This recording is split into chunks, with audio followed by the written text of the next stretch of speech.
একটি গোষ্ঠী পরিকল্পিতভাবে জাতিকে বিভক্ত করার অপচেষ্টা চালাচ্ছে বলে অভিযোগ করেছেন বিএনপি মহাসচিব মির্জা ফখরুল ইসলাম আলমগীর। তিনি বলেন, নির্বাচন নিয়ে যত বাধা তার পুরোটাই জামাতের সৃষ্টি। আর দলটির বিএনপির স্থায়ী কমিটির সদস্য মেজর হাফিজউদ্দিন আহমেদ বলেন, জুলাই সনদ দেশের জনগণের দরকার নেই, এখন জরুরি একটি সুষ্ঠু নির্বাচন। তানজিদ ভুইয়ার প্রতিবেদন। ৭ নভেম্বরের চেতনায় জাতীয় প্রেস ক্লাবে মুক্তিযোদ্ধার সমাবেশ আয়োজন করে জাতীয়তাবাদী মুক্তিযোদ্ধা দল। এতে অংশ নিয়ে দেশ বিরোধী যে কোনো অপতৎপরতা রুখে দেওয়ার অঙ্গীকার করেন দেশের বিভিন্ন প্রান্তের মুক্তিযোদ্ধারা। পাকিস্তান আমল থেকেই 69 যে মুভমেন্ট তখন থেকেই বিরোধিতা করেছে, জামাতে ইসলামকে আজকে পরাজিত করতে হবে। অনুষ্ঠানে বিএনপির সিনিয়র নেতারা বলেন, বহুরূপীদের খপ্পরে পড়েছে দেশ।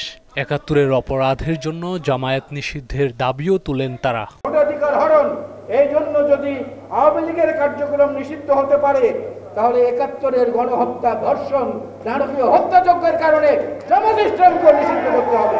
বিএনপির কারণে স্বাধীনতা রক্ষা পেয়েছে, গণতন্ত্র ফিরে পেয়েছে। বিএনপির স্থায়ী কমিটির সদস্য হাফিজউদ্দিন আহমেদ বলেন, জুলাই সনদ দেশের জনগণের দরকার নেই, এখন জরুরি সুষ্ঠু নির্বাচন।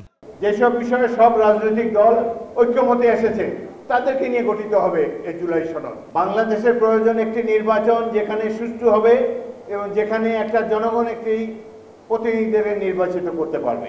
একটি পক্ষ পরিকল্পিতভাবে জাতিকে বিভক্ত করার অপচেষ্টা করছে উল্লেখ করে স্বাক্ষর না করা জুলাই সনদের দায় বিএনপি নেবে না বলে জানান বিএনপি মহাসচিব মির্জা ফখরুল ইসলাম আলমগীর। আমরা যেটা সই করেছি সেটা অবশ্যই আমাদের আবার সেটা দায় দায়িত্ব গ্রহণ করব, কিন্তু যেটা আমরা সই করিনি সেটা দায় দায়িত্ব আমরা গ্রহণ করব না। এখন পর্যন্ত নির্বাচনকে যতটা বাধা সৃষ্টি করেছেন আপনারা করেছেন।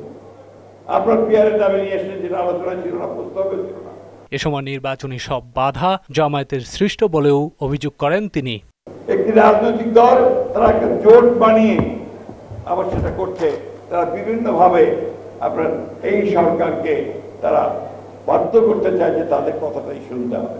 এদিকে নয়াপল্টনে কেন্দ্রীয় কার্যালয়ের সামনে মুক্তিযোদ্ধা দলের আরেক অনুষ্ঠানে দলটির সিনিয়র যুগ্ম মহাসচিব রুহুল কবির রিজভী হুঁশিয়ারি দিয়ে বলেন, চাঁদাবাজদের সঙ্গে বিএনপির কোনো সম্পর্ক নেই। ৫ই আগস্টের আগে আওয়ামী লীগ করত, ওরা বিভিন্ন সুযোগ সন্ধানী লোক, সুযোগ বুঝে তারা নিজেদেরকে বিএনপি দাবি করছে।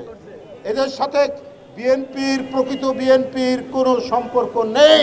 শেখ হাসিনা গত ১৭ বছর লুটপাটের রাজনীতি কায়েম করে এখন ভারতে বসে দেশকে অস্থিতিশীল করার চেষ্টা করছে বলেও অভিযোগ করেন রিজভী।